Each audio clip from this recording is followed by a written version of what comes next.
agak terhalang kehadirannya.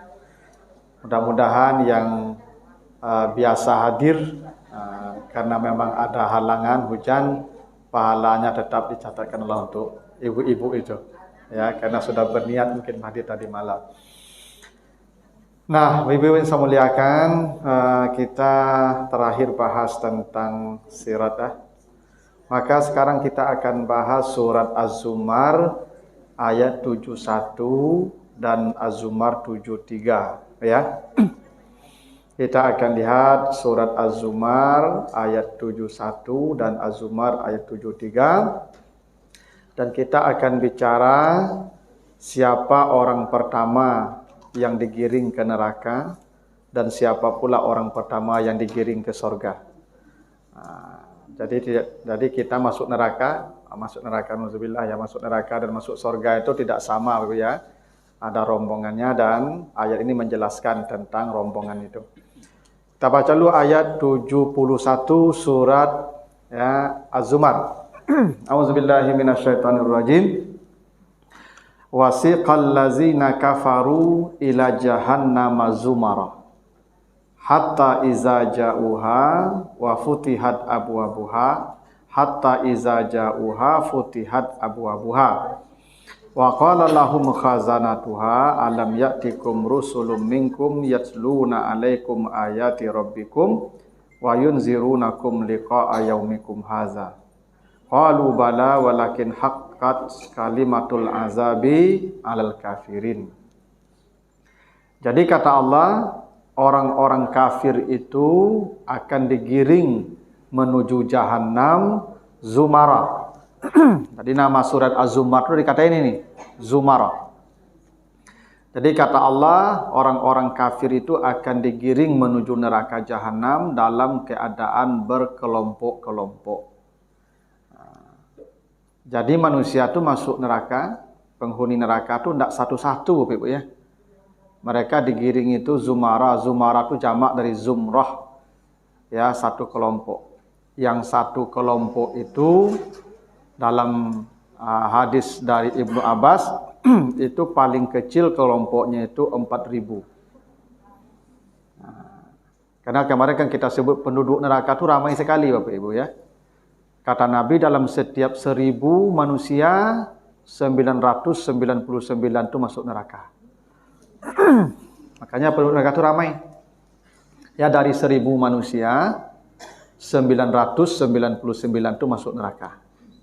Dan itu bisa diterima, ibu-ibu. Kenapa? Coba baca sejarah. Nabi Nuh, umat Nabi Nuh itu jutaan mungkin. Tapi yang beriman berapa? 80 orang. Tak seimbang, tak? Yang tenggelam tak tanggung banyaknya. Yang selamat cuma 80 orang. Dari jutaan mungkin umat Nabi Nuh. Umat Nabi Hud. Umat Nabi Hud itu ramai juga. Mungkin ratusan ribu atau mungkin jutaan juga. Tapi yang selamat hanya Nabi Hud dan keluarga dekatnya saja yang beriman. Semua umat Nabi Hud itu habis binasa. Maka mereka disebut dengan Arab Ba'idah namanya. Bangsa Arab yang dipunahkan oleh Allah. Tidak satu pun yang disisakan Allah. Umat Nabi Saleh juga begitu. Yang selamat hanya beberapa orang saja. Umat Nabi Ibrahim yang beriman hanya Ibrahim, istrinya, dan Nabi Lut kemenakannya. Bahkan nanti kata Nabi, saya diperlihatkan kepada saya nabi-nabi nanti di akhirat itu. Ada nabi itu yang hanya punya pengikut 1 orang dan 2 orang. Dan bahkan ada nabi itu tidak ada pengikutnya sama sekali. Dia berdakwah tapi tidak ada pengikut. Tidak ada orang yang ikut. Ini menjadi bukti memang penduduk surga itu sedikit, tidak banyak. Ya sekarang saja lah Bapak Ibu. Penduduk bumi sekarang 8 miliar. Dari 8 miliar itu hanya 2 miliar yang muslim. Dari 8 miliar itu yang muslim cuma 2 miliar. Kan banyak tuh. Ya, itu yang beriman. Nah, dari yang 2 miliar itu yang beriman mungkin separuhnya, yang munafik separuh pula. Ya, karena orang munafik itu dia salat pula. Ya, dia salat. Ya, dia seperti kita. Nah, dari separuh yang beriman tadi, yang dari 2 miliar itu mungkin hanya separuhnya pula yang saleh, yang lainnya juga zalim lagi. Ya, dia beriman tapi berbuat dosa juga. Nah, ini artinya penduduk surga itu memang tidak banyak. Jadi orang masuk neraka itu tidak satu-satu, kena ramai-ramai. Makanya kata Nabi, kalau penduduk neraka itu dilemparkan, nanti baca surat Al-Muluk ayat 10, Ibu ya. Surat Al-Muluk ayat 10. Kullama ulqiya fiha faujun. Itu ya. Faujun di situ ya. Jadi orang kalau dilemparkan ke neraka itu kata Allah faujun, jamaknya afwaja. Faujun itu gerombolan. Ya. Yang sebagai mengatakan afwaja itu dari ya 4.000 sampai 10.000. Itu kira-kira faujud. Jadi malaikat penjaga neraka itu besar sekali, Bu ya. Satu genggamnya saja 4.000. Jadi penjaga neraka itu nanti kalau melemparkan orang di genggamnya dulu. Nah, dan kemarin kita bacakan hadisnya, penduduk neraka itu kalau masuk neraka itu satu giginya sebesar bukit Uhud. Ya. Satu giginya sebesar bukit Uhud, Ibu. Nah, daun telinganya satu sab'una zira'an, 70 hasta. Jadi telinganya secik 60 meter. Lebar. Bidang bahunya kata Nabi berapa? Sab'una zira'an, masih rata salasati ayam.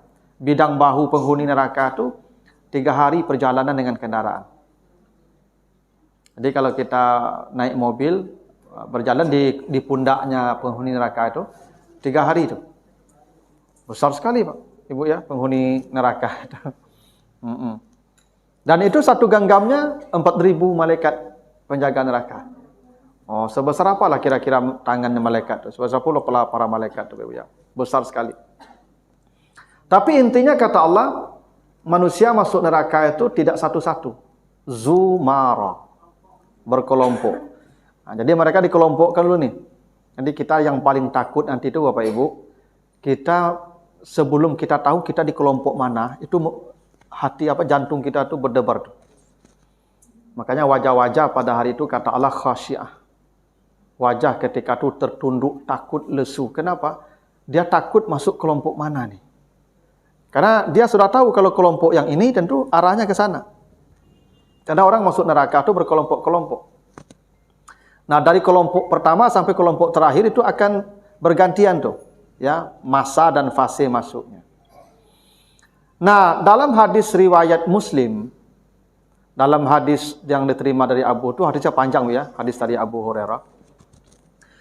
Masalah Bapak Ibu, ternyata kata Nabi, yang pertama digiring ke neraka itu bukan para pemabuk, bukan para pejudi, bukan para pembunuh, bukan para pezina, bukan. Apa kata Nabi? Awwalu ma yuqda yaumal qiyamati salah satu. Ada 3 kelompok ya manusia yang pertama kali digiring ke neraka dan dia yang pertama diproses di padang mahsyar. 3.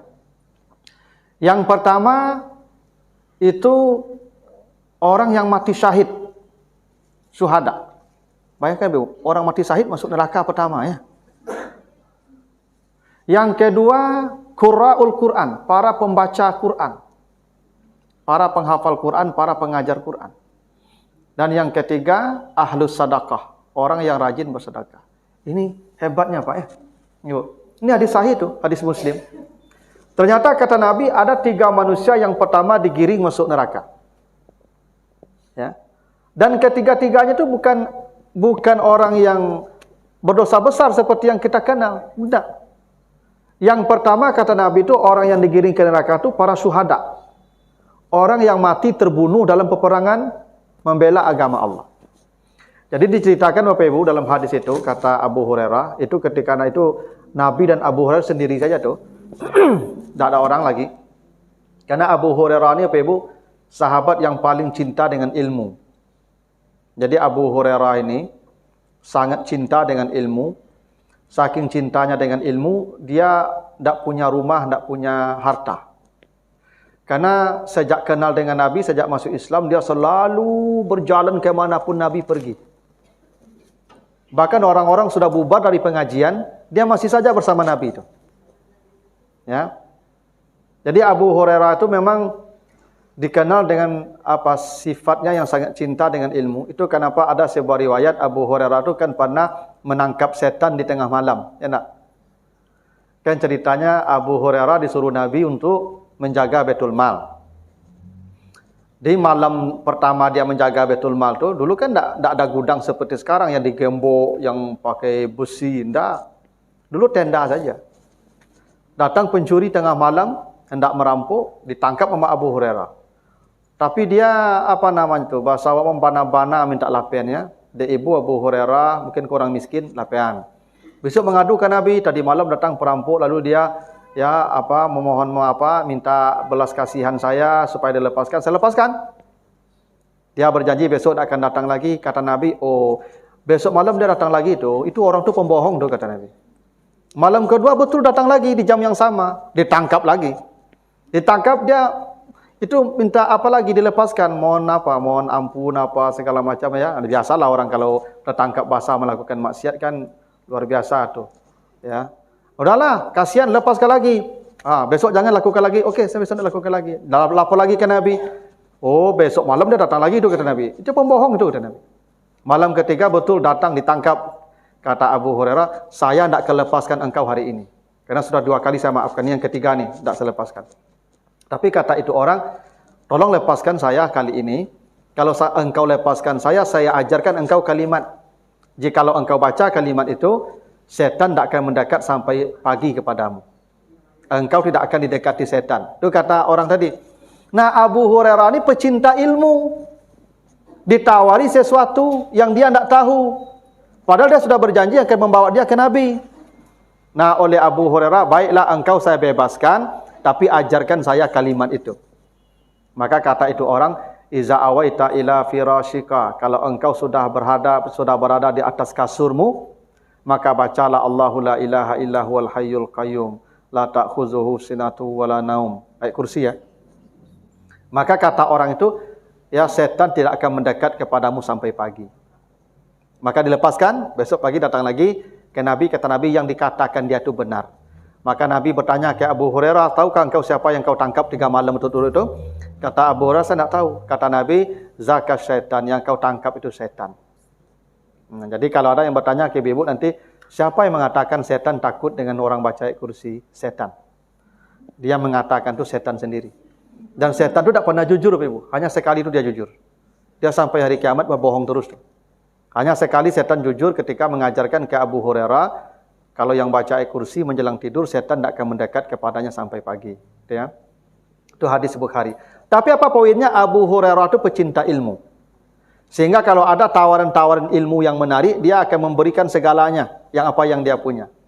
Maka Abu Hurairah itu sampai mati memang dia sangat miskin. Tapi dia pecinta ilmu. Karena itulah dia paling banyak meriwayatkan hadis. Padahal Abu Hurairah itu diceritakan hanya 2 tahun saja bersama Nabi. Ya, dia termasuk sahabat yang belakangan bersama Nabi itu. Tapi paling banyak meriwayatkan hadis. Nah, ketika orang sudah bubar semua, Abu Hurairah itu duduk dengan Nabi, berdua saja. Maka ketika Nabi dan Abu Hurairah berdua, itulah Nabi menyampaikan hadis yang tadi. Kata Nabi kepada Abu Hurairah, nanti ada 3 manusia, kelompok manusia yang pertama digiring ke dalam neraka. Dia yang pertama masuk neraka. 1 orang yang mati, ya, syahid. 2 orang yang ahlul Quran. 3 yang ahlus sedekah. Dan Allah mengumpulkan satu-satu dari yang 3 orang ni, kata Nabi. Pertama yang mati syahid dulu. Diperlihatkan kepadanya, dia berperang di perang ini, dia berperang di perang ini, dia berperang di perang ini. Banyak sekali perang dia ikuti. Terakhir dia mati. Lalu ditanya, inikah engkau? Kata Tuhan, betul, ini saya. Apa yang kau lakukan? Dulu saya berperang di jalanmu. Saya berperang membela agamamu. Saya berperang ke sana, berperang ke sini. Sampai saya mati terbunuh di jalanmu. Apa kata Allah? Kazabta, engkau berbohong. Kenapa berbohong? Engkau dulu berperang supaya engkau dianggap pahlawan. Engkau dulu berperang karena engkau ingin dipandang sebagai pemberani. Engkau berperang dulu supaya engkau dikatakan bahwa engkau orang kuat. Dan semua itu sudah qad qila, sudah dikatakan orang padamu. Maka kata Allah kepada para malaikat, genggam itu orang semua, lemparkan ke neraka. Dan yang pertama masuk neraka itu orang yang mati syahid. Salah Ibu ya. Orang yang mati syahid, kenapa? Niatnya tidak karena Allah. Ini hebatnya niat nih Bapak Ibu. Boleh jadi ibu-ibu yang pertama masuk neraka nih, walaupun pengajian rajin. Iya. Karena Allah tidak melihat ke amal zahir kita, tapi Allah melihat ke amal batin kita. Ya. Lalu dipanggil lagi itu para ahli Quran seperti saya nih, seperti para ustaz. Lalu diperlihatkan pula dia belajar Quran ke sana, mengajar Quran ke sana, ceramah di sana, taklim di sana. Kata Allah, inikah engkau? Betul, itu saya. Apa yang kau lakukan ketika hidup di dunia? Dulu sejak kecil saya belajar Al-Quran. Saya temui guru ini, guru ini, guru ini, guru ini. Lalu saya hafal Quran. Lalu saya ajarkan Quran. Lalu saya taklim di mana-mana. Dan itu semua saya lakukan karena engkau. Kata Allah, kazabta, engkau bohong.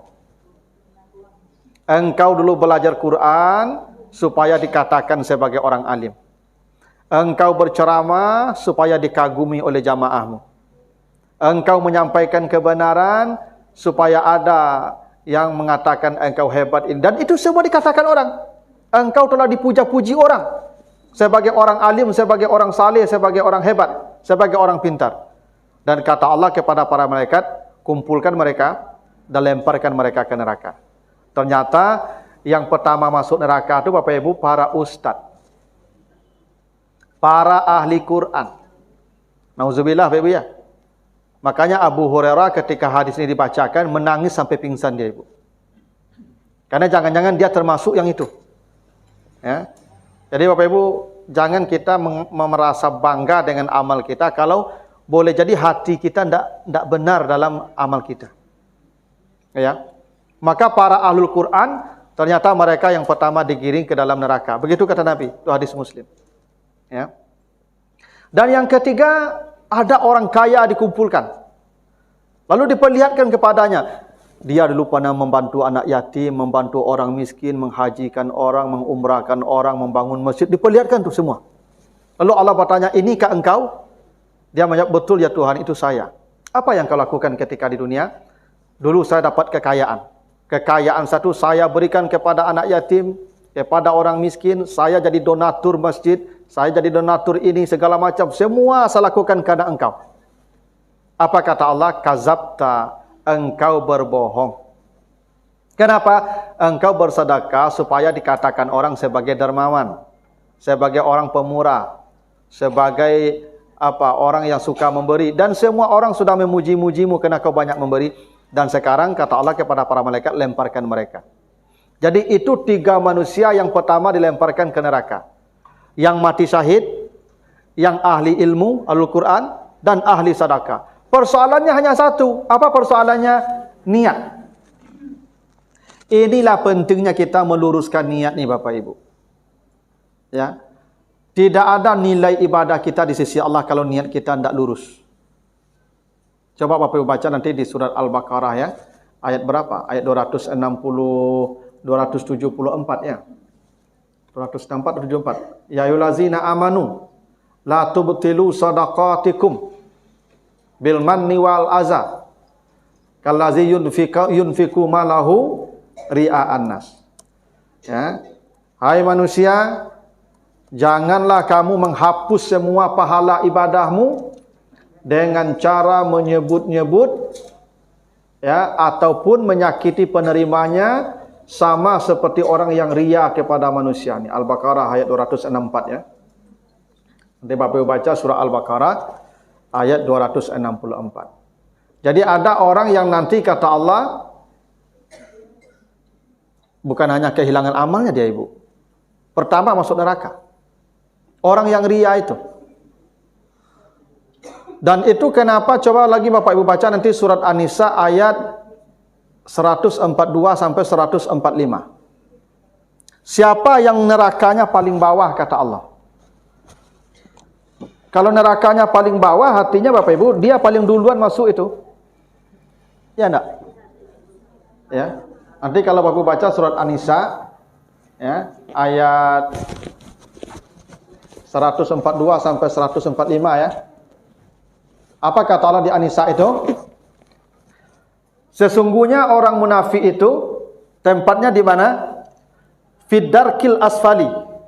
Ya. Fi ad-darki al-asfali. Di dasar neraka yang paling bawah. Itu ya. Orang munafik itu kata Allah di dasar neraka yang paling bawah. Itu tempatnya tuh. Di dasar neraka yang paling bawah. Kan ada, saya pernah jelaskan ya, neraka jahanam itu dalamnya ibu-ibu, lau ursilat hijaratun min fauqiha, kalau dijatuhkan batu besar dari atasnya, ya 70 tahun jatuh baru sampai di bawah, itu ya. Dalam sekali itu ibu. Nah, yang pertama masuk tuh orang munafik, karena dia tempatnya paling bawah. Nanti kalau paling belakang dia masuk gimana sampai ke bawah dia nanti? Yang paling bawah tentu yang paling duluan masuk. Itu nak? Logikanya gitu kan? Jadi orang munafik itu paling duluan masuk neraka. Dan ciri orang munafik di ayat 142 An-Nisa tadi, ya. Apa cirinya salah satunya? Yura'unan nas. Mereka kalau beribadah untuk pamer, untuk riya. Dia tuh ndak bisa kalau ndak dilihat orang ibadahnya, sepertinya ndak lengkap gitu. Sepertinya kalau dia ndak diketahui orang ibadahnya ndak afdal gitu. Itu ciri orang munafik begitu. Itu kenapa kemarin saya jelaskan hadisnya, kenapa salat subuh paling berat bagi orang munafik. Karena kalau salat subuh dulu ndak ada yang lihat. Dulu kan ndak ada lampu-lampu jalan, gelap, orang tidur. Maka orang munafik tidak akan datang salat subuh berjamaah. Tidak. Makanya dulu di masa Nabi kalau ingin melihat orang munafik, orang beriman, lihat saja subuh. Yang datang subuh berarti beriman. Yang tidak datang subuh berarti munafik. Itu bedanya. Nah, jadi kalau ibu-ibu rajin subuh ke masjid, insya Allah tidak akan munafik itu. Nah, yang tidak datang subuh itu biasanya ada benih kemunafikan. Kenapa? Karena kata Nabi yang paling berat salat bagi orang munafik itu adalah subuh. Itu yang paling berat. Kenapa subuh paling berat? Karena subuh itu tidak bisa dipamerkan. Di bawah aja lah, Bu, tidak apa-apa. Karena subuh itu ibadah yang tidak bisa pamer. Ya. Orang munafik kalau tidak nampak oleh orang, dia berat beribadah. Itu ciri-cirinya. Orang munafik hanya untuk show, yura'unan nas. Itu kenapa nerakanya paling bawah. Karena memang mereka paling duluan masuk neraka. Karena berdasarkan hadis Muslim tadi dari Abu Hurairah tadi, yang masuk neraka itu para syuhada, para ahli ilmu, dan para dermawan. Bukan mereka bermaksiat secara terang-terang, tidak. Maksiat mereka ada di hati saja. Itu apa kata Nabi, Bapak? Yang paling saya takutkan dari kalian, dan saya lebih takut dari fitnah Dajjal. Dajjal itu kan menyesatkan orang ya. Tapi kata Nabi, yang paling saya takutkan dari kalian itu bukan fitnah Dajjal. Saya lebih takut lagi kalau kalian ditimpa syirik kecil. Apa tuh syirik kecil ya Rasulullah, kata para sahabat? Itu riya. Riya. Karena orang kalau riya itu Bapak dan Ibu, ibadahnya hapus semua. Bukan hanya hapus, dia paling dulu diseret ke neraka. Dan ini penyakit hati Bapak Ibu ya. Bapak Ibu tidak tahu kalau saya riya, dan Ibu Bapak, saya tidak tahu pula kalau Bapak Ibu riya. Riya tak riyanya itu ada di hati kita masing-masing. Tapi itu dahsyat Bapak Ibu. Hingga Nabi mengatakan yang pertama digiring ke neraka itu bukan para pezina, bukan para perampok, bukan para pembunuh. Mereka masuk neraka juga. Tapi yang paling duluan, enggak. Zumara pertama, kloter pertama itu para syuhada, para ahli Quran, dan para ahli sedekah. Itu kenapa Abu Hurairah itu menangis mendengarkan hadis ini. Khawatirnya jangan-jangan dia sebagai ahli ilmu, dia yang dituju oleh Rasulullah.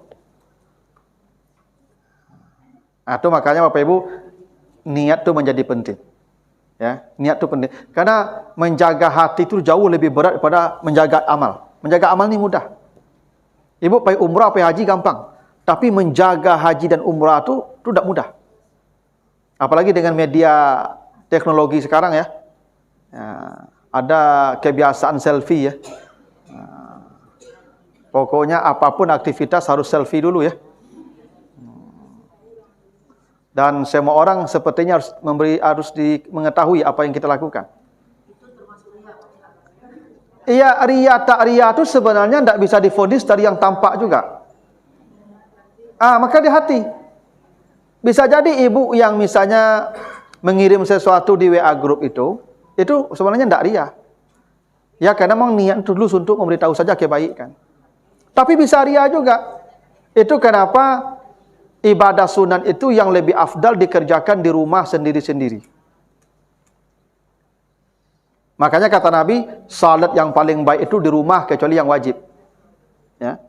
Yang wajib memang di masjid. Tapi kalau yang sunat di rumah supaya aman dari riya. Ya, karena biasanya kita nih Ibu Pak, kalau salat daki orang biasanya agak lambek-lambek. Enggak ya? Bakal lambe-lambe sembahyang daki orang takut muncul orang panjang gawak. Lah gaek ciko untuk sembahyang dia.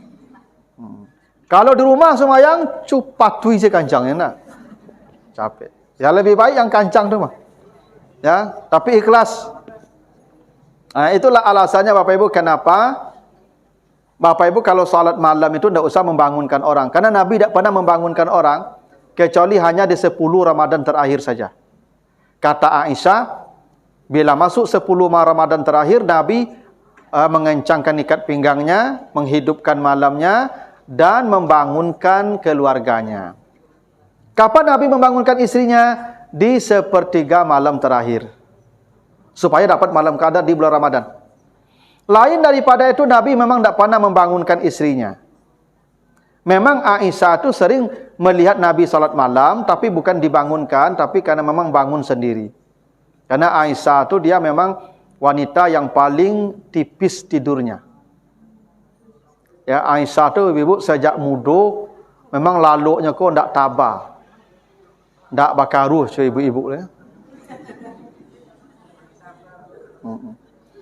Ya, Aisyah itu memang begitu tidurnya ibu. Nya laluknya antara laluk yo jago. Itu Aisyah itu begitu. Itu makanya Aisyah itu wanita yang paling cerdas. Makanya Nabi menikah dengan Aisyah itu bukan soal gadisnya. Kalau gadis banyak yang gadis. Tapi kecerdasannya. Sehingga Aisyah itu paling banyak meriwayatkan hadis Nabi. Aisyah itu apa yang dikatakan Nabi itu 100% bisa dia ulang tanpa berubah. Saking dabitnya dia. Kalau ibu-ibu mengecek apa sekalimat itu ulang balik.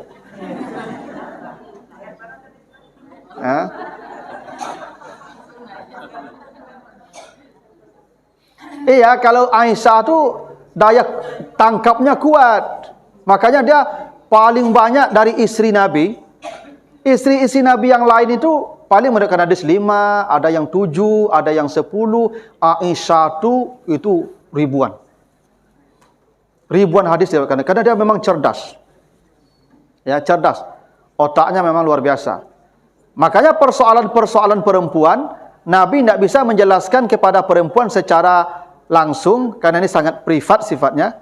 Maka Nabi menjelaskan dulu kepada Aisyah, Aisyah menjelaskan kepada ibu-ibu, dan penjelasan Aisyah dengan penjelasan Nabi 100% sama. Tidak satu kata pun akan berubah. Saking kuatnya ingatan Aisyah itu. Cerdas sekali. Salah satu rahasia dia cerdas itu, dia tuh memang tidurnya tidak dalam. Itu ciri orang yang cerdas itu laluknya tidak dalam lah. Kalau ada laluknya dalam, laluknya itu tanda kurang cerdas. Itu. Makanya katanya Gus Dur tu kalau lalu apa ibu, yang dikecek orang tahunya tu mah. Katanya gitu ya. Karena Gus Dur katanya cerdas sekali Pak, Ibu. Jadi kalau orang mota kayaknya lalu, tanya otak orang tahunya mah. Nya lalu tu, tapi otak orang tu jalirnya tu. Iya, memang begitu ciri orang cerdas tu begitu. Laluknya tu tak dalam mana. Dia kau kawan cari orang rumah, tanya laluk lu berkaruh hendak. Kalau berkaruh tak usah. Itu. Iya ya. Tapi itu tak semua juga ya. Tak semua. Ya, tapi Aisyah begitu ceritanya. Ya, itu makanya Nabi selalu mempercayai Aisyah sebagai juru bicara. Kalau ada persoalan-persoalan yang sangat krusial bagi perempuan, itu Aisyah jubir. Padahal istri Nabi itu ada banyak. Ada Hafsah, ada Zainab, ada Ummu Salamah, ada Ummu Habibah, ada banyaklah, ada 9. Tapi Aisyah jubir Nabi karena kecerdasannya dia. Nah, itu tadi rahasianya. Jadi dia sering bangun malam ibu seperti Nabi Aisyah itu. Dan sering juga puasa. Kalau Nabi puasa, misal ada Nabi tu datang ke rumahnya Aisyah, ada ndak yang kau dimakan? Ambo lapar. Kau kata Aisyah, dia ndak ada yang kau dimasak lah Rasulullah. Ambo ndak masak dari pagi tadi lah. Ambo puasa lah cik Nabi ya. Ini saim. Kata Aisyah, Rasulullah, ambo boleh lah ndak puasa sama macam kau? Puasalah. Jadi kalau Nabi puasanya puasa lah. Itu Aisyah tu. Jadi sebanyak apa puasa Nabi, sebanyak itu puasa Aisyah tu. Itu Aisyah tu begitu tu. Dia paling rajin puasa. Itu hebatnya Aisyah tu. Jadi laluk saketik, makan saketik, lagi itulah. Tu makanya jenius. Laluk banyak, makan banyak.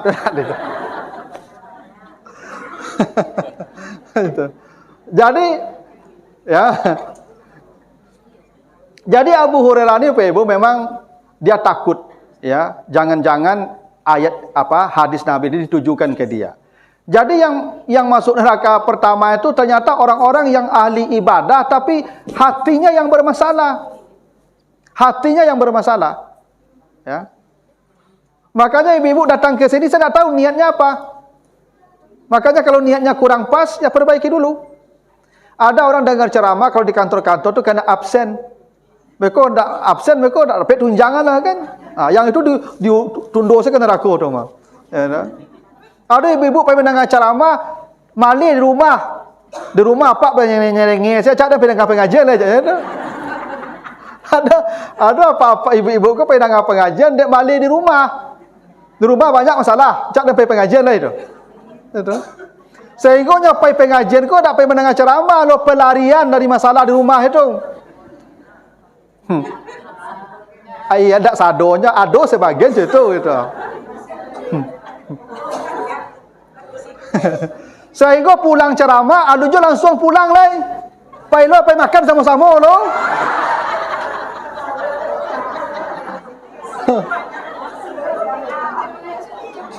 Itu. Bako capek pulang masuk nyapak tu balik rumah beko. Itu. Lah sudah makan pergi belanja dulu. Lah sore pulang le. Tiba rumah pak apa kan lati bantu kan lalu saya lah ada sanang tiba.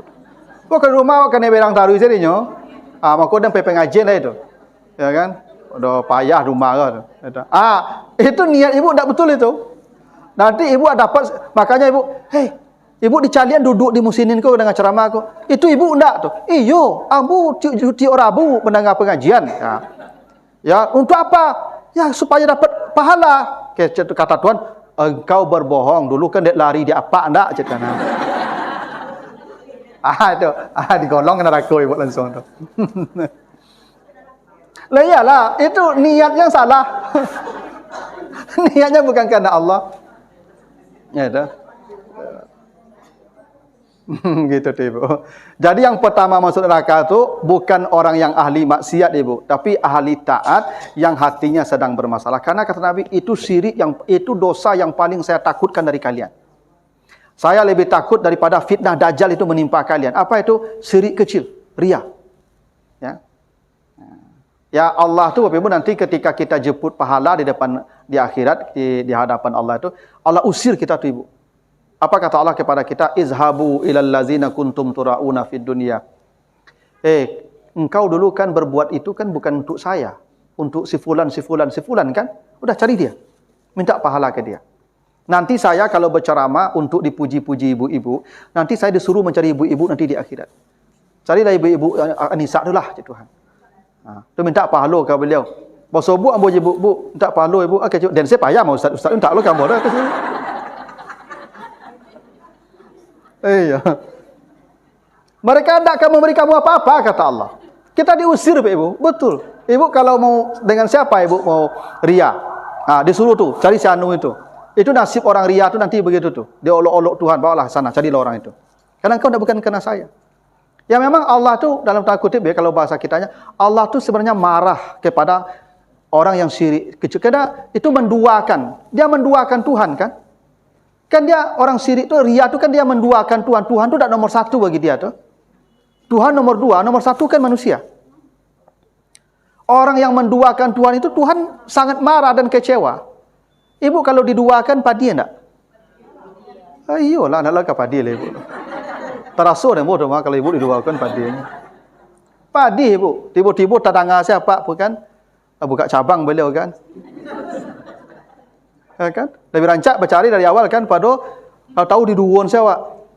Ya, memang tu halal. Cuman padi tu makuk tu mubik ibu tu disebut namanya madu. Madu ko manis supaya ibu agak tanang madu. Itu bakso bapak-bapak atau untuk menghibur ibu. Jadi ibu ko di madu. Karena madu tu kan sehat wadin. Sebenarnya betul juga ibu. Ibu kalau di madu tu sehat. Bahkan itu ibu 7 hari mengurus apa. Sekarang bagi 2, 3 ibu tu. Tak ringan tu. Betul itu ibu madu itu tuh. Menyehatkan ibu sebenarnya tuh. Ibu setiap hari bersobok japak stres kan. Sekarang lebih bagi 2 beban tu separuh untuk beliau. Aku 3 kan lebih rancak tu 2 hari nyo dari lawak. Lebih ringan lah ibu lah. Betul itu, tak salah lagi sebut madu lu tu. Jangan ada dulu sebuah seluruh ibu.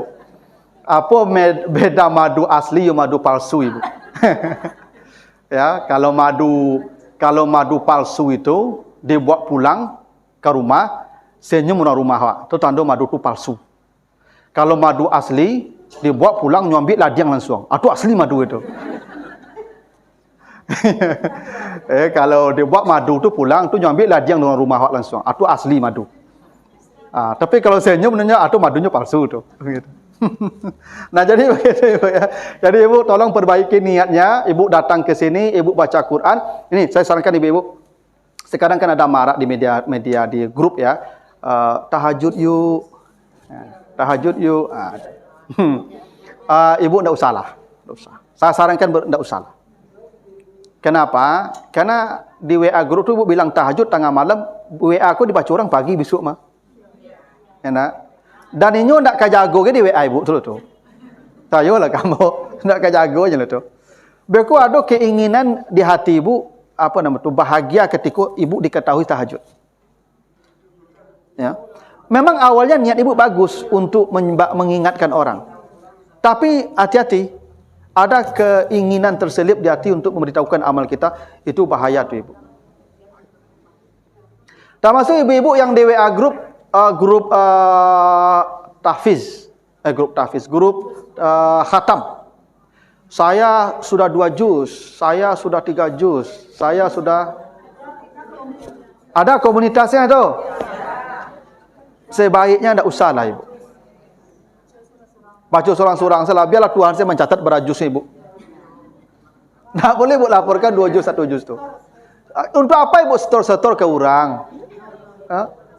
Menyetor ke orang tu gunanya apa? Kan ibu beribadah karena Allah tu, kan sudah dicatat oleh Allah tu. Sudahlah, untuk apa dikasih tahu pula pada orang saya sudah second juz? Itu kenapa dalam hadis sahih Bukhari Muslim tu ibu, ada 7 manusia yang diamankan Allah di padang mahsyar ya. Saat manusia diberdirikan Allah katanya 50.000 tahun nanti, ada 7 manusia yang diamankan oleh Allah, yang tidak ikut berdiri dan tidak ikut merasakan panas dan dahsyatnya padang mahsyar. Satu di antaranya kata Nabi, warajulun tasaddaqa bisadaqatin. Seseorang yang bersedekah, fa'akhfah. Dia sembunyikan sedekahnya itu hingga tangan kirinya tidak mengetahui apa dan berapa yang diberikan tangan kanannya. Ini menunjukkan sifat ikhlas yang sangat tinggi. Jangankan orang lain, tangan kirinya tidak mengetahui yang diberikan tangan kanannya. Saking rapatnya ibadahnya dia simpan. Jangankan orang lain, ibu kalau kasih WA group tak tahu orang nama itu. Tangan kirinya pun tak tahu. Ini yang paling susah tu menjaga namanya ikhlas ibu ya. Ikhlas itu tak perlu orang lain tahu, cukup Allah yang tahu. Dan jangan memandang kita berbuat baik itu karena diri kita. Kadang-kadang ini kita berbuat baik itu ibu merasa diri kita yang berbuat baik. Padahal kita berbuat baik itu bukan diri kita, karena itu semuanya Allah saja yang kasih. Yang ilmu itu Allah yang titipkan, sudah. Kita melaksanakan perintah Allah saja. Jangan merasa berjasa pula ibu bapak berbuat baik. Merasa berjasa itu yang bermasalah itu. Ibu berbuat baik sudah karena Allah, dicatat pahalanya selesai. Ya, mau orang itu menghargai atau tidak itu soal lain. Kalau ada orang ria, cirinya adalah bahagia dia dipuji orang itu dan kecewa tidak dihargai orang itu. Bila hati ibu ada kekecewaan tidak dihargai, tanda ibu ria. Ya. Bila ibu gembira atau bahagia dipuji, itu tanda ibu ria juga. Ada orang tidak dihargai ibu ya, tidak tiba-tiba pengajian leh. Itu. Ya misalnya kan kok duduk dari tampeknya misalnya kan, padahal orang hebat, misalnya orang santiang, pejabat, tapi datang ke pengajian, ambo nak disapu, nak dilayani, itu tak tiba-tibanya lah. Itu tanda kecewa, nak dihargai kan? Itu tuh. Ciri orang ria tu begitu ibu. Tak dihargai, kecewa dia. Ya tu. Kan ada juga pengurus masjid, pengurus masjid itu ketika jadi pengurus kan, rajin ke masjid. Nah, dulu tibu. Di parantian orang ibu. Tak tiba-tibanya lah. Ya tu. Iya kan kecewa tak dihargai namanya itu. Itu Khalid bin Walid itu ibu. Khalid bin Walid itu pernah dipecat ya ketika dalam sebuah peperangan di perang Qadisiyah, dia jadi panglima, dipecat dalam perang berkecamuk. Itu Umar bin Khattab jadi khalifah, datang surat pemecatan. Tapi dia tetap perang tanpa berkurang semangatnya berperang. Ketika ditanya, "Kenapa kau masih tetap perang? Padahal kan tidak panglima lagi, sudah dipecat." Kata Khalid, "Saya berperangnya karena Allah, bukan karena Umar." Tidak ada jabatan itu, tidak ada urusan dengan peperangan ini. Jadi orang yang ikhlas itu tidak ada pengaruh dihargai atau tidak ada masalah. Nah ini yang paling beratnya Pak Ibu. Nah itulah kata Nabi tadi, yang pertama digiring ke neraka dari umatku 3. Ya, para syuhada, ahlul Quran, ahlus sadaqah. Persoalannya bukan pada ibadahnya, pada hatinya, niatnya. Makanya Ibu dijaga-jaga niatnya.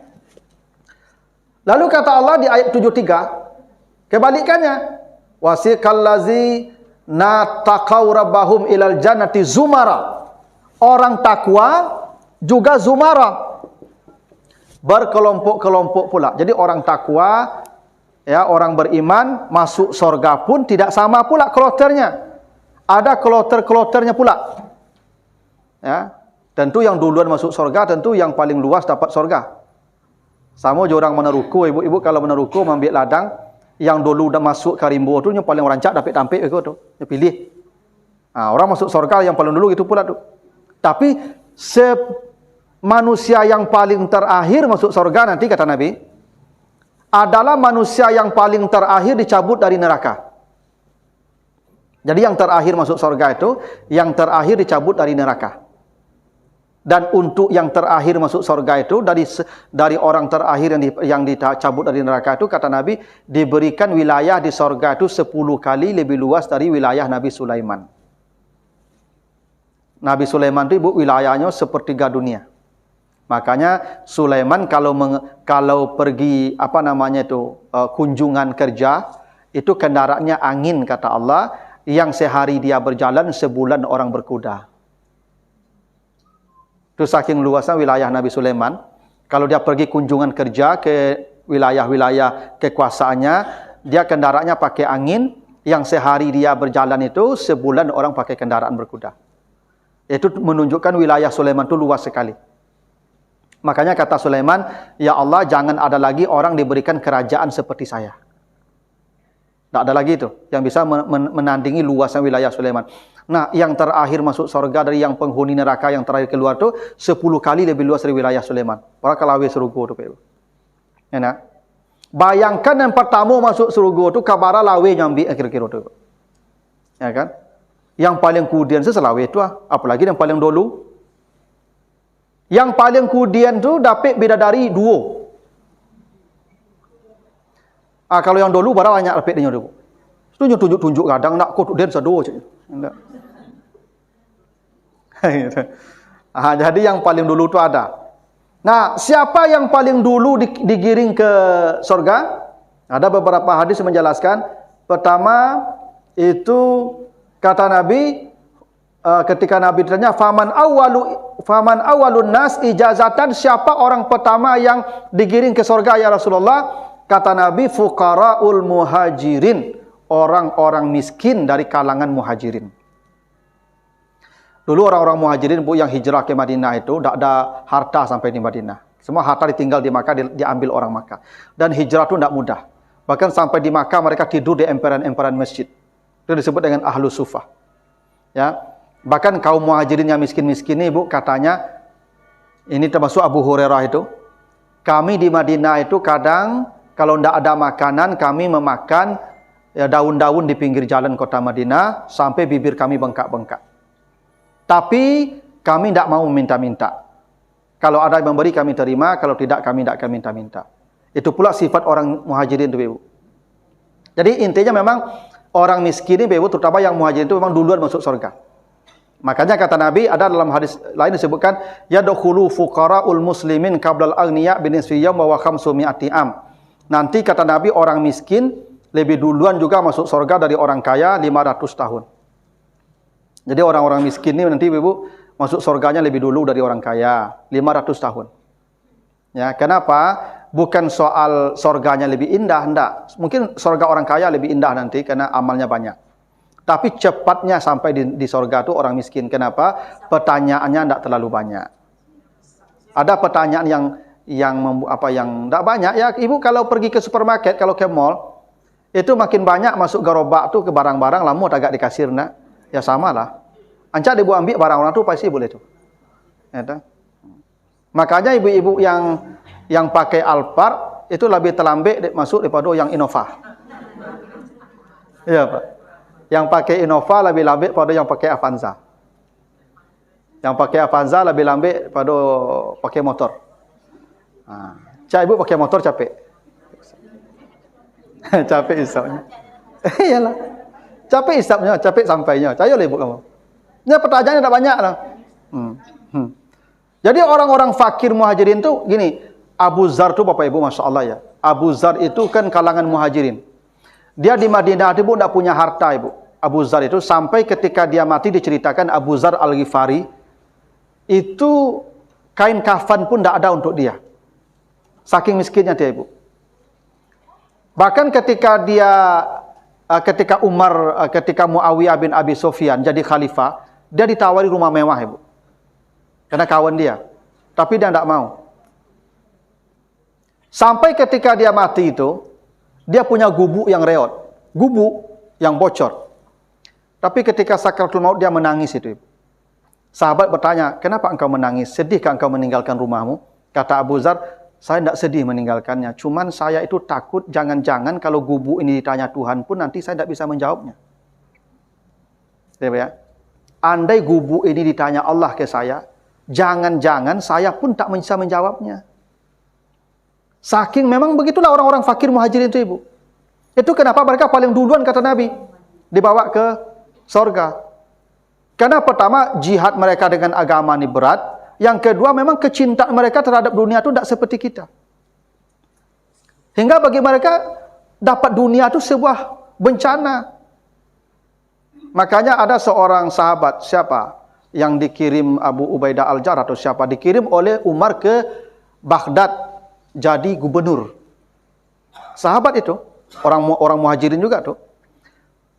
Dia datang ke Baghdad, bawa onta satu, bawa kuda satu, bawa baju beberapa potong di badannya, di tasnya juga. Lalu katanya kepada penduduk Baghdad itu, wahai ya penduduk Baghdad, saya diutus jadi gubernur kalian. Ya. Saya datang bawa kuda dan baju beberapa potong. Yang kalian lihat. Besok semasa jabatan, kalau masa jabatan saya berakhir, saya pulang ke Madinah, membawa lebih dari apa yang saya bawa sekarang, masukkan saya ke penjara di sini, karena berarti saya mencuri harta kalian di sini. Itu. Ya. Saking takutnya mereka dengan dunia. Kata itu gubernur, ya saya lupa, Abu Ubaidah bin Al-Jarrah atau siapa namanya. Ibu nanti coba Pak cari nanti di Google itu sahabat Nabi yang menjadi gubernur masa Umar di Baghdad, nanti ketemu. Begitu katanya, kalau nanti saya pulang ke Madinah semasa jabatan habis, setelah masa jabatan habis, membawa lebih dari yang kalian melihat sekarang, tangkap. Berarti saya mencuri itu. Nah, saking takutnya mereka tuh, ya. Kalau pejabat sekarang mah beda.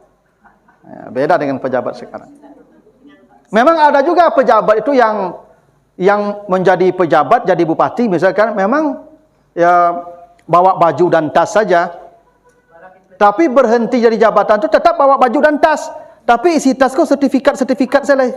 Sertifikat tanah, sertifikat kabun, sertifikat iko gitu.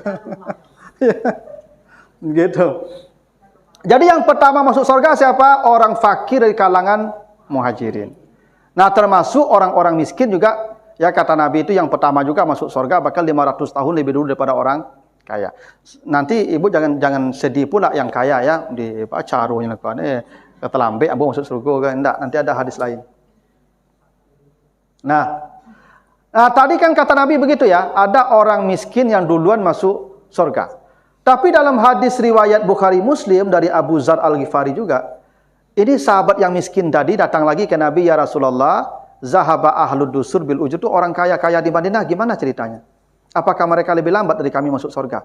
Kata Nabi, iya. Tapi kata mereka, sepertinya enggak ya Rasulullah. Sepertinya yang kaya-kaya di Madinah ini, orang Ansar ini, lebih duluan lagi dari kami masuk surga. Kata Nabi, kaifazak? Kenapa kalian bisa berkata begitu?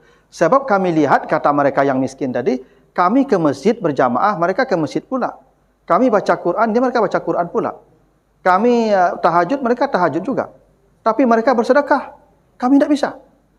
Mereka bantu anak yatim, kami tidak bisa, tidak punya uang. Karena kami miskin-miskin di sini. Mereka pergi haji, umrah, ada biaya, kami tidak bisa. Mereka bersedekah untuk jihad, kami tidak ada. Kata Nabi, ya benar itu. Kalau begitu, orang kaya begitu, ya benar. Dia lebih dulu lagi dari kalian. Tapi begini kata Nabi, saya ajarkan kalian satu kalimat yang kalau kalian baca itu, kalian mendahului mereka. Tetap kalian yang miskin mendahului mereka. Kata yang miskin, baiklah Rasulullah. Tolong ajarkan kami apa itu amalnya, yang bisa membuat kami mendahului orang kaya masuk surga. Kata Nabi begini, antusabihu kulla duburi salasan wa salasin.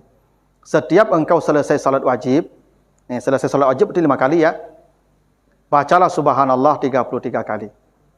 Antahmadullah salasan wa salasin. Engkau bacalah alhamdulillah 33 kali. Wa antukabbirullah salasan wa salasin. Engkau bertakbirlah Allahu Akbar 33 kali. Dan yang ke-100 kata Nabi, bacalah la ilaha illallah wahdahu la syarikalah, lahul mulku lahul hamdu wa huwa ala kulli syai'in qadir. Kata Nabi, engkau lebih dulu dari mereka yang kau sebut dulu itu. Ya, senanglah orang miskin dapat jimat ya. Dapat kalau ujian dulu kan jimat nama itu contek kan apa namanya itu, yang bisa memudahkan kita lebih cepat ke surga. Tapi besok lagi mereka datang lagi. Nabi tanya, kenapa kalian datang lagi? Kata Nabi, yang kemarin itu didengar pula sama orang kaya Rasulullah ya. Ternyata mereka ada dekat kami kemarin ketika engkau ajarkan itu. Sekarang mereka sudah membaca pula. Kata Nabi, zalika fadlullah ba'dahum ala ba'din. Kalau orang kaya yang begitu, memang orang kaya begitu lebih dulu dari yang miskin masuk surga. Nah, jadi ibu-ibu jangan khawatir yang kaya. Bisa lebih dulu. Dengan catatan amal ibu tidak kurang dari amal orang kaya. Dari amal orang miskin. Amal ibu yang kaya jangan pernah kalah dari amal orang miskin. Karena kalau orang miskin rajin beribadah, wajar karena urusannya tidak banyak. Kalau ibu yang kaya rajin beribadah, urusannya banyak, malaikat kagum. Ada. Orang kaya yang ibadahnya lebih sama dengan orang miskin, malaikat lebih kagum ke orang kaya. Kenapa? Urusannya lebih banyak. Orang miskin urusannya tidak banyak. Jadi ibu tidak usah khawatir ya, kalau dapat uang banyak dan dikasih harta banyak, tetap ibu lebih duluan masuk surga. Dengan catatan seperti itu. Terutama kalau ibu baca yang tadi itu, subhanallah, alhamdulillah, Allahu Akbar, la ilaha illallah wahdahu la syarikalah dan seterusnya. Setiap selesai salat itu ibu baca. Tak perlu juga ibu duduk, habis Assalamualaikum duduk. Tak. Bisa jadi kan ibu, misalnya suami ibu sakit, ibu langsung pulang leh. Tadi ibu kan rage-gage ke masjid itu. Apa serang apa kan, damam. Pak, dan ke masjid, ya Pak, pailah. Ibu pergi ke masjid, sudah Assalamualaikum, lari ibu leh. Ya. Sambil di jalan tu ibu baca subhanallah, subhanallah, subhanallah, subhanallah, subhanallah. Sambil jalan sih ibu, sampai di rumah. Gitu. Memang berzikir itu kan tak mesti duduk. Coba nanti ibu baca surat An-Nisa 103. Ya, surat An-Nisa 103. Fa iza qadaitumus shalah fazkurullaha qiyaman wa qu'udan wa ala junubikum. Bila engkau telah selesai salat, maka berzikirlah menyebut nama Allah berdiri. Ternyata pertama berdiri. Baru duduk, baru berbaring. Kenapa berdiri? Ya. Kenapa berdiri dulu perintahnya? Karena di dunia ini banyak orang sibuk. Maka bagi yang sibuk, setelah Assalamualaikum, fantashiru. Langsung bertebaran, tapi sambil jalan tu baca subhanallah, subhanallah, subhanallah. Sambil jalan saja. Dan tak usah pula ibu mematikan aktivitas, mematikan respon. Ibu sedang baca, dijalankan subhanallah, subhanallah, subhanallah, subhanallah. Terus sapu dek kawan, bu. Tak pula begitu. Ya, iyo ya. Ya, mengaya, apa khabar sehat ya. Aduh lampu sambung lah balik. Nak mana? Tak masih sudah langsung tu ibu. Ya kan kau serang subhanallah, subhanallah sampai di sigo ibu. Tak begitu. Ya, motal lah sebentar motal lah dulu kau sambung lah balik. Gitu. Yang penting ibu zikir dulu tu. Ya. Kadang-kadang kita ni salah persepsi ibu, dikira zikir tu di tempat salat kita. Justru zikir pertama itu sambil berjalan. Banyak orang sibuk di dunia ni, ibu. Yang lah pensiun baru duduk. Karena yang pensiun tak banyak lah, Pak. Baru duduk. Maka kuudan setelah itu. Yang tak batanago lah. Aku golek selesai sudah sembahyang tu. Subhanallah, subhanallah. Makanya yang penting berzikir. Jangan lupa. Ini pesan Nabi setiap selesai salat wajib. Kalau ibu sekali-sekali baca, enggak lah. Ini setiap salat wajib selesai, ibu baca itu 100 kali kata Nabi. Subhanallah, alhamdulillah, Allahu Akbar. Dan terakhir, la ilaha illallah wahdahu la syarikalah. Makanya Bapak Ibu, saya di satu sisi ada juga ya apresiasinya di beberapa tempat yang setelah Assalamualaikum itu, zikirnya bersama. Tapi lihat kondisi jamaah. Bila jamaahnya banyak yang salat wajib menyelesaikan, masbuk, tak usah. Tapi kalau semua sudah salam, tak apa-apa. Ya tu. Zikir bersama tu boleh saja, kan sudah selesai salat. Apa lagi? Oh bid'ah Ustaz. Kan salatnya sudah selesai. Yang tak boleh tu menambah-nambah dalam salat. Karena salat tu perkataan, perbuatan dimulai dari takbir, disudahi dengan salam. Gitu. Kalau sudah salam, selesai, tak apa-apa. Mau berzikir silakan, kalau itu sepakat. Tapi kalau ada yang merasa terganggu, jangan. Karena Nabi pernah, ada sahabat sedang baca Quran, ada sahabat sedang salat sunat. Nabi dekati yang baca Quran, kata Nabi, la tajhar bi al-Quran. Jangan kau keraskan bacaan Quranmu. Kenapa? Innal musalliya yunaji rabbah. Karena dia sedang berdialog dengan Tuhannya. Jangan ganggu dialog dia. Tak, ambo sedang menceramah. Ibu mau tak? Tak gaduh ambo ya? Samun itu orang semayang, ibu baca Quran, tak gaduh itu mah. Itu maku ibu kalau mau tak, ibu ambo tak mencalik ibu leh. Ambo ibu kalau mau tak, ibu ambo memutar pada ambo leh mah. Ambo cari orang yang tak mau tak. Ya kalau ibu mau tak, pertama bukan soal ambo hilang fokus kalau ibu lah mau tak. Memang tu begitu. Orang salat ni ibu, bahkan kan ada orang salat ibu ya. Salat berjamaah kau mah, Allahu Akbar. Dia belakang kancang tu, Allahu Akbar. Gitu ya. Ini wajah tu wajah lazim terus. Ada tak yang begitu salatnya ibu? Awak lah sasa angok lah undangannya tu ibu. Pernah ada sahabat begitu tu ibu. Ini salat zuhur. Salat zuhur kan sir kan? Ada sahabat di belakang Nabi jadi imam ni, baca ayat dia.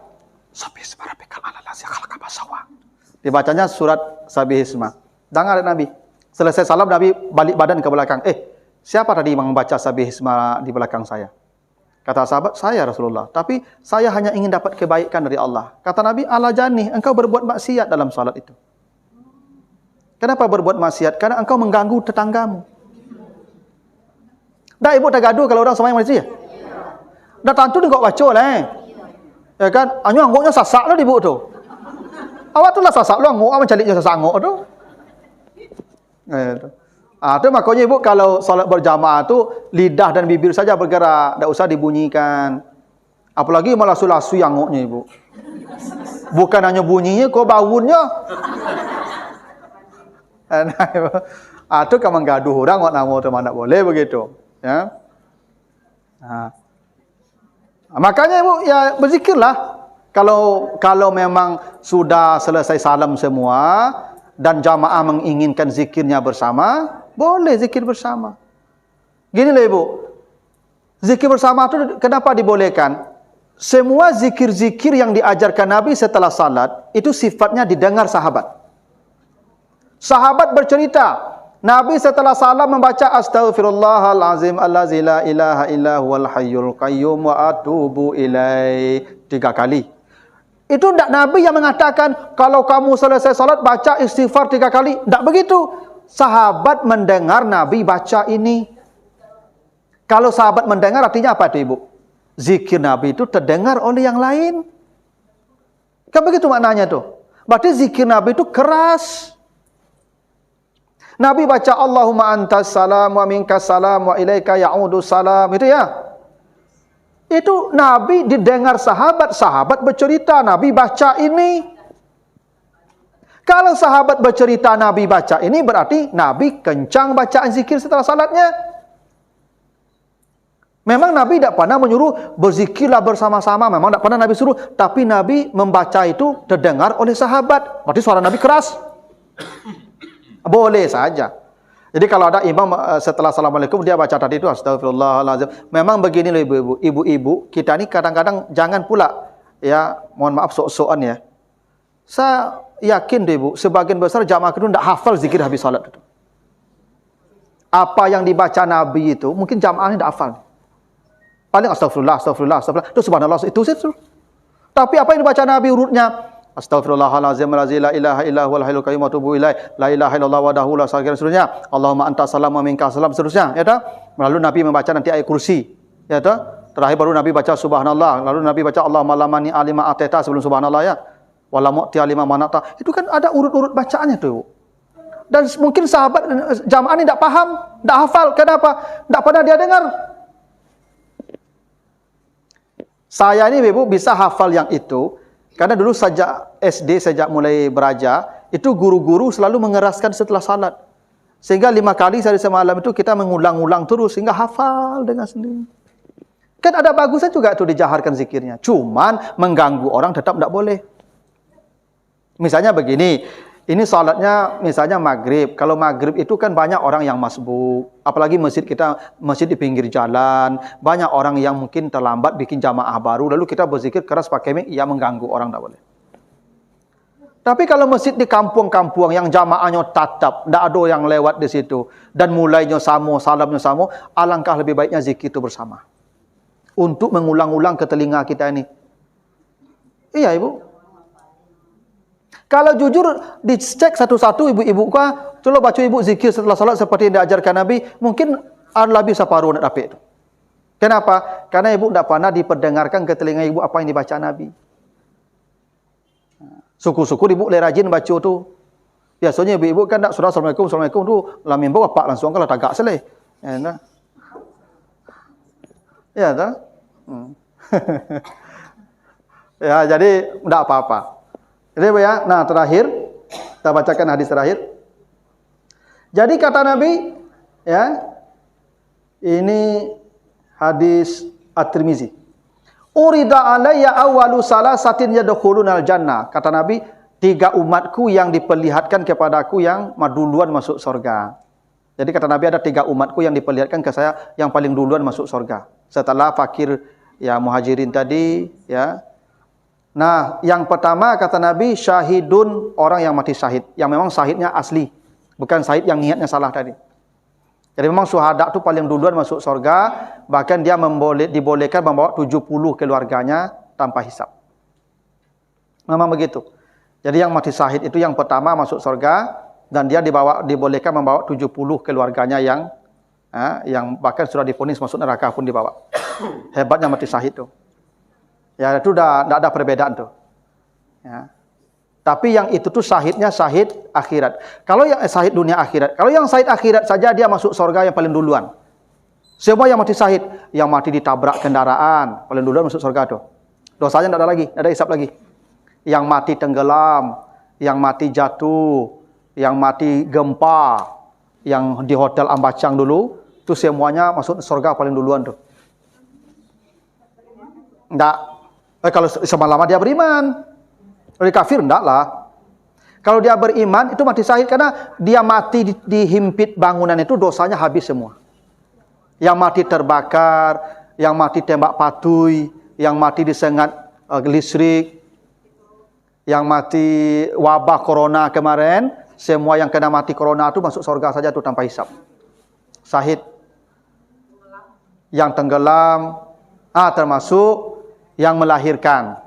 Jadi ibu kalau ada yang mati hamil, mati melahirkan, tuh langsung ke surga tuh. Maka ibu-ibu rajin-rajin hamil kan?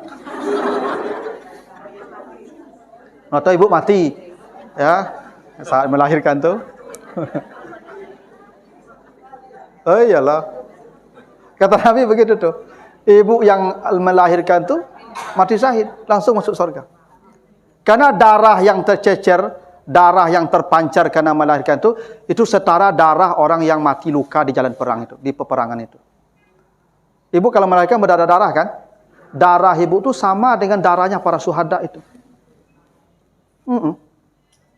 Ibu tidak mati pun ibu, tapi melahirkan anak. Setiap anak yang ibu lahirkan itu menghapus semua dosa ibu. Ibu mulai lagi dari nol tuh. Karena habis dosa ibu langsung tuh, karena darah ibu yang tercecer itu ketika melahirkan tuh. Jadi setiap ibu melahirkan tuh habis dosa itu. Maka beruntung ibu yang sampai 10 ya, 10 ya kan sabale. Tak ada dosa ibu itu, tunggu mati saja itu. Ya. Yang melahirkan anak sampai 10 orang tu lah habis mana tu. Ya tu. Ibu. Iya, tentunya salat. Tentunya yang pokok-pokok tetap. Nya salat tetap, puasa Ramadan tetap. Nah, tapi dia tidak ada hisab lagi. Kalau dia matinya dalam situasi yang begitu.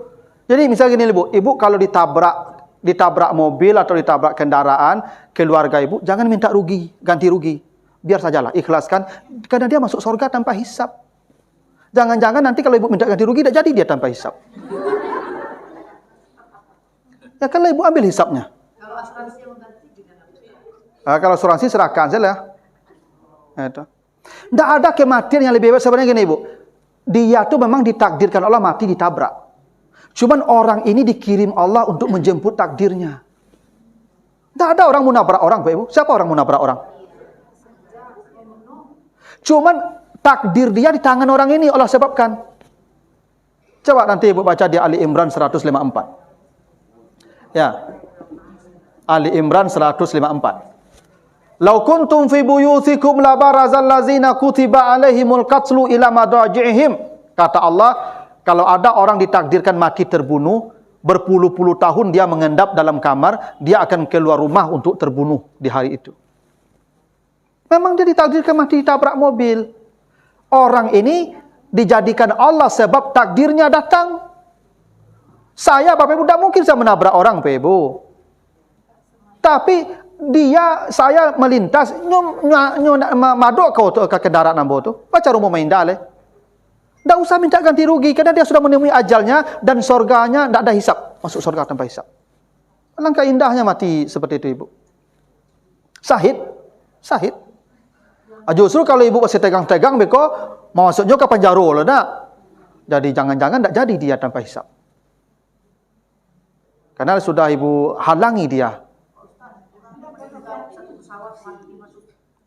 Ya masuk surga semua selama dia beriman. Syahid. Semua yang matinya begitu, yang tenggelam, yang jatuh, yang ditabrak, yang dihimpit bangunan, yang terpanggang, yang kena wabah, termasuk ya yang melahirkan tadi, semuanya syahid.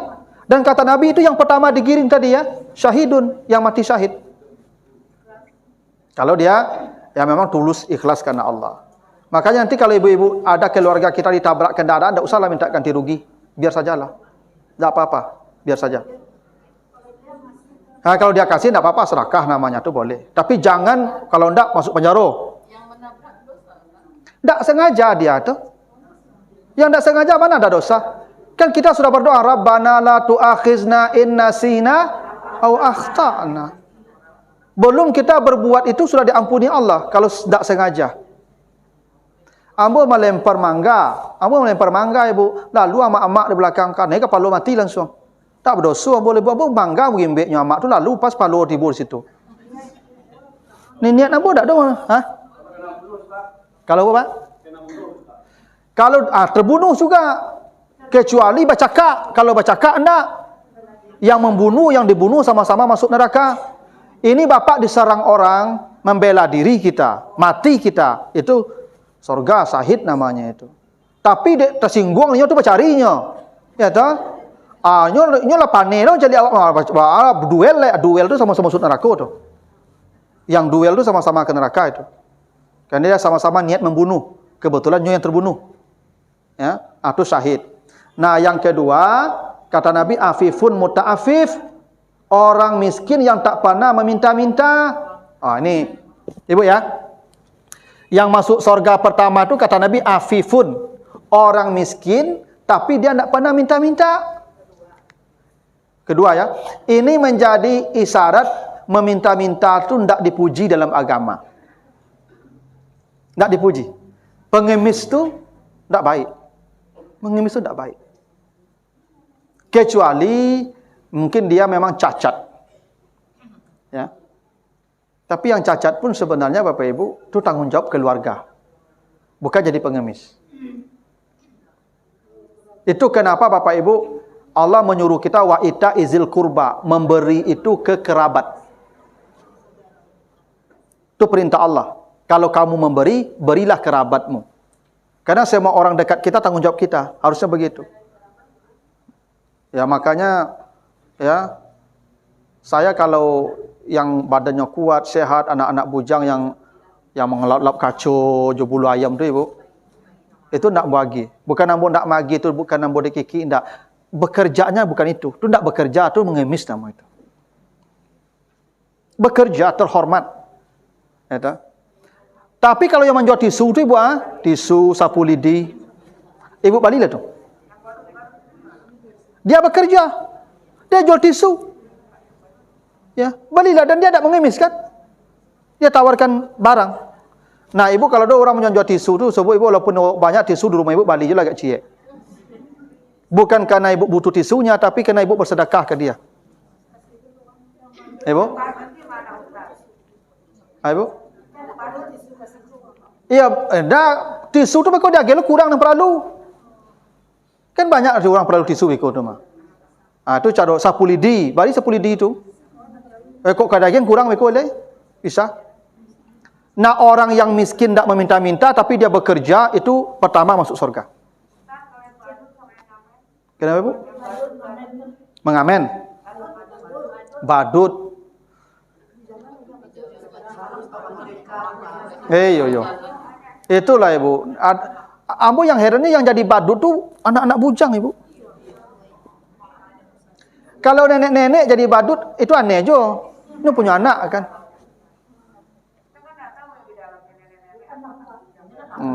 Ini tak tampak bungkui bang. Ya bekerjalah. Bekerja ini jelas Ibu. Kalau bekerja kan yang namanya pekerjaan tu terukur. Waktunya terukur, bentuknya terukur, upahnya terukur, gitu kan? Itu yang dimuliakan Allah. Makanya ada sahabat Ibu, pagi pulang sore masuk hutan, kalau hutan mencari kayu bakar, ndak tahajud, ndak baca Quran, ndak taklim, ndak ada. Dia pergi pulang sore bawa kayu jual untuk makan keluarga, istri anak-anaknya. Suatu hari bersalaman dengan Nabi ketika Nabi rasakan itu tangannya kasar. Nabi cium tangan itu. Dan Nabi angkat ke depan sahabat-sahabat yang lain, inilah tangannya penduduk sorga, kata Nabi. untuk menunjukkan bekerja itu adalah surga. Makanya kata Nabi, orang miskin bekerja, tidak minta-minta, berapa dapat dia terima, dia syukuri, dia pertama masuk surga. Yang miskin, tapi tidak minta-minta. Tidak hebat, Ibu. Nah, itu yang pertama. Jadi, mengemis, tidak dipuji. Meminta-minta, jangan. Nah, yang terakhir, ya, wa abdun asana ibadatullah wa nasaha lima wali. Dia itu budak, status kelasnya rendah, dia di bawah penguasaan orang, tapi ibadahnya bisa lebih bagus daripada tuannya, dan bahkan dia bisa menasihati tuannya dengan baik. Ini tidak banyak orang Ibu ya. Dia hidupnya dikendalikan orang, tapi ibadahnya lebih hebat daripada orang yang mengendalikan itu. Kira-kira begitu. Dia bawahan, dan waktunya dibatasi. Bos, dia punya waktu bebas, karena dia bos. Tapi ibadah bawahan yang lebih hebat dari bosnya itu lebih dulu masuk surga. Makna lebih umumnya, orang yang kalau punya kesibukan yang padat, tapi dia masih bisa beribadah melebihi orang yang senggang, maka yang punya waktu sibuk itu lebih duluan masuk surga daripada yang senggang tapi ibadahnya sama banyaknya. Ibu yang punya anak 3, ya masih bisa salat malam, masih bisa baca Quran. Ada ibu punya anak 1, sama ibadahnya. Ibu yang punya anak 3 itu yang dulu masuk surga. Kenapa? Tingkat beratnya ibu lebih. Kira-kira begitu. Jadi ibadah ini semakin besar rintangannya, semakin duluan dia ke surga. Semakin berat rintangan ibadahnya, semakin duluan dia ke surga. Itu kenapa istri Firaun paling dulu masuk surga. Karena dapat suami rintangnya hebat. Firaun. Ibu kalau dapat suami ustaz, kemudian masuk surga. Kalau lintangan ibu dah banyak. Tapi kalau dapat suami reman, ibu tetap taklim. Ya tak? Ya, itu makanya ibu bersyukurlah kalau dapat suami yang kasar, suami yang itu temperamental. Iya.